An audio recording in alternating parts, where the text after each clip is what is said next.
Bismillah ar-Rahman ar-Rahim. Assalamu alaikum. I wish I had controlled my anger. 20 years ago in 2006, in the area that I live in South London, in Tooting, two groups of young Muslim men gathered to fight each other. Both sides had weapons, bars, knives, chains, and during the confrontation, two young men who were actually blood brothers were killed. After that, many people went to prison, and one father, he lost his two sons, one woman lost her husband, and some children, they became orphans. May Allah subhanahu wa ta'ala forgive the ones that were killed. May Allah subhanahu wa ta'ala forgive the ones who killed them. And may Allah subhanahu wa ta'ala forgive all those who were present during that incident. So I knew people on both sides of the dispute. So many years later, I was speaking to one of them, and he was in one of the group, which was not the ones that were killed. And we're just speaking about this incident, and I asked him that, do you have any regrets? Looking back, what regrets, if any, do you have over that incident and how you were involved in it? He wasn't actually one of the people who dealt the fatal blow, so as to say, but he was there, he was involved, and he was present. And I asked him, what regrets, if any, do you have over that incident? And he replied, I wish I had controlled my anger. He said, I wish I hadn't seen red. I just saw red, and after that, I just didn't control whatever happened after that, and I lost control, and this is where things led to. Now, you can say in hindsight, yeah, I mean, okay, it's hindsight, it's okay for you to admit that, but two people lost their lives. Two families were, well, actually not two, but many families were destroyed, because also the families of the people who went to prison as a result of that incident. This was a theme that I saw prevalent in prison. 11 years in prison that I spent in two countries, the UK and the US. Most people that were in prison were not there because they were evil career criminals. Most of the people that were there because on the spur of the moment, they were unable to control their anger.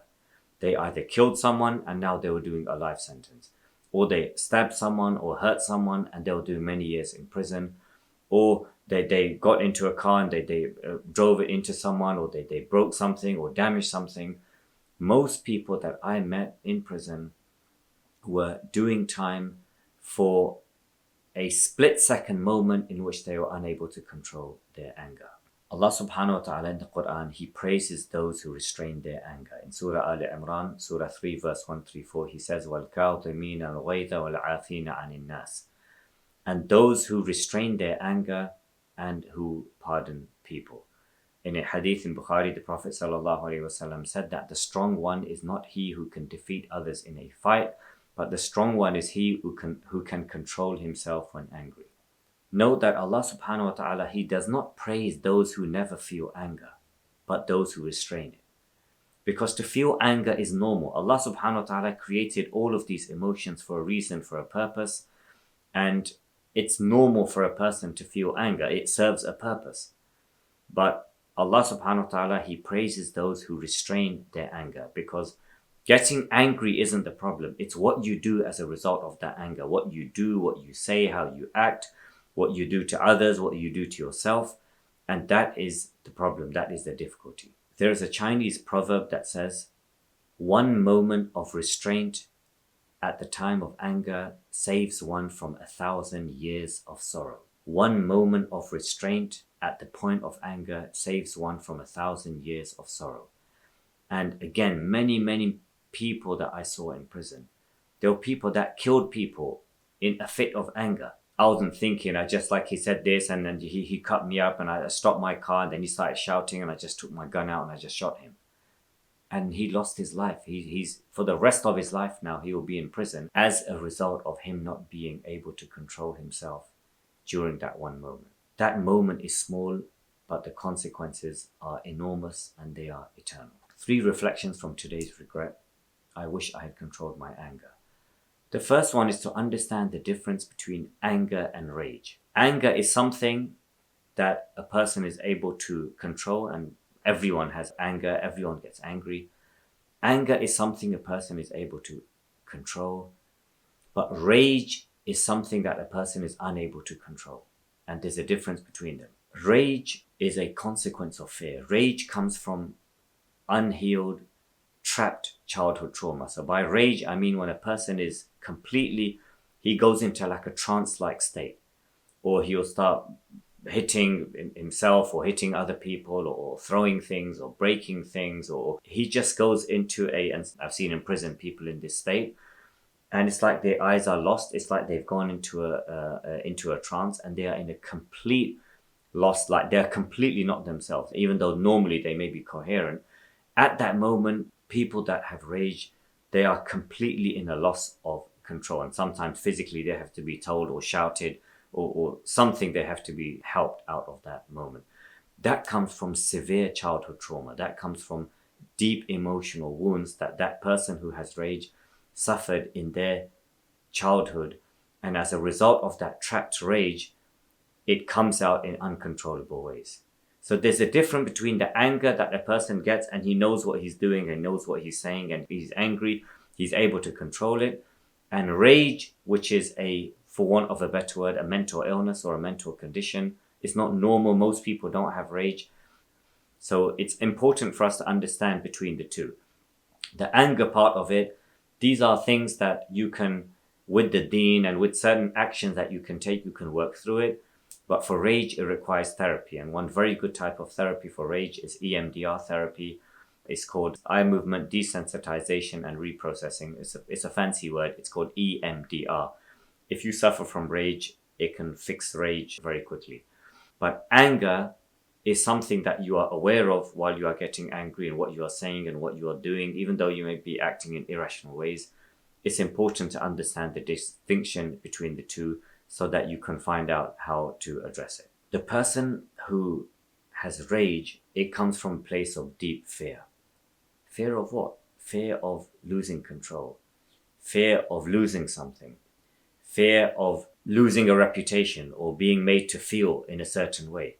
Or fear of not being able to do things how they feel that they want to do things. And this comes from a place of deep insecurity and deep childhood trauma. The second learning point, when it comes to the anger where you are in control, have a toolkit in place. If you suffer from this, have a toolkit in place where you can do these things if you get angry. The Prophet ﷺ told us in a hadith that if one of you is angry, if he is standing, let him sit down. If he is sitting down, then let him lie down and his anger will leave him. In other narrations, saying, A'udhu billahi minash shaitanir rajim. I seek refuge in Allah from the accursed shaitan. Because the shaitan also takes advantage of the person when he's angry and he tries to provoke him. So that part of it, you're getting away. And the physical movement is very important. The Prophet ﷺ said, if you're standing, sit. If you're sitting, lie down. And I used to do this in prison a lot. If I saw two people arguing, I would try to get them both to sit down. And it's hard to continue arguing when you're sitting down. As for lying down, if you ever tried that, you'll probably burst out laughing. If you're in an argument with someone and they tell you sit down. And if they tell you lie down, and you will find that you are just unable to argue when you're lying down and you're really angry and the other person is standing or sitting. Obviously, be careful and protect yourself, and don't do this on the street where you may be put to some harm. One of the companions of the Prophet ﷺ was a man by the name of Abu Darda, and once he was taking water out of a trough for his camels, and a man came, and there's various narrations of this. One is that they started arguing, or one is that the man offered to help Abu Darda, and while he's helping him, he broke the trough. So I'm not sure the exact narration of it. Maybe someone could correct me below.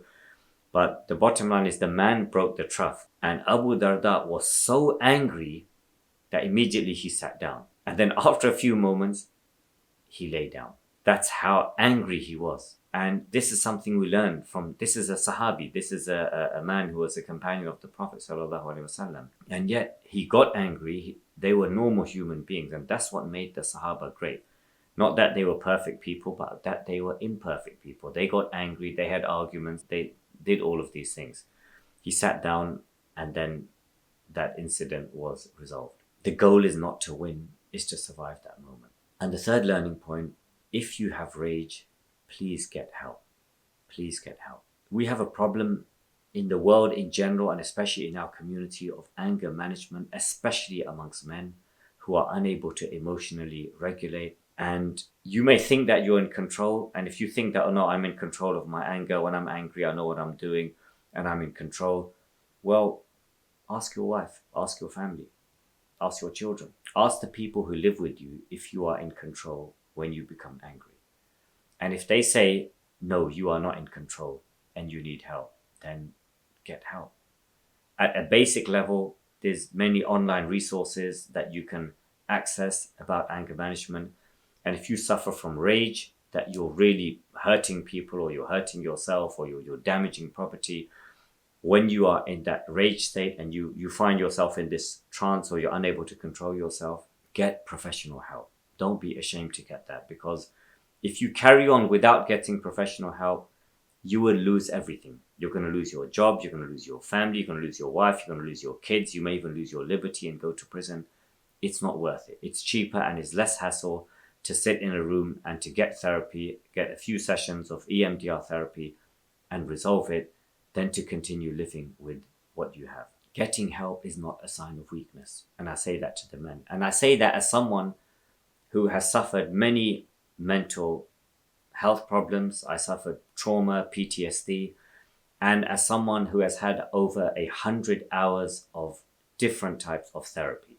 I'm not ashamed to say, if I'm not ashamed to say it, why are you ashamed to get help? I'm saying this in public in a video that will be seen by however many people. I'm not ashamed to admit that I have sought and taken help when I have struggled, and I'm still prepared to do that. Then what is stopping you? Go and get that help. Be a man about it, as they say. Accept that you need help. Go there, get that therapy, get that professional help. Maybe your rage is a result of deep emotional trauma and wounds. It's an injury from childhood, an emotional injury from childhood. And it can be solved and it can be fixed. It doesn't mean it's a weakness, it's an injury. It's like when you break your arm, you'll go to the hospital. Please, I humbly request you, if you suffer from anger or rage, please get help. Before I end, I have one request to make of you. My mother died a few weeks ago. She was a teacher. She taught many children in her small house. My family is building a school in Pakistan with the Reed Foundation in the name of my mother, which will educate hundreds of poor school children who otherwise will not be able to go to school. The cost of this project is £200,000. Neither I nor my family will see or handle a penny of these donations. They will go directly to the Reed Foundation. There is a link in the description below. If you benefited from or if you are affected by anything in this video, my humble request to you today, please leave a donation of £10 for my mum's school and ask 2 other people to do the same. Till the next video, Assalamu alaikum wa rahmatullahi wa barakatuh.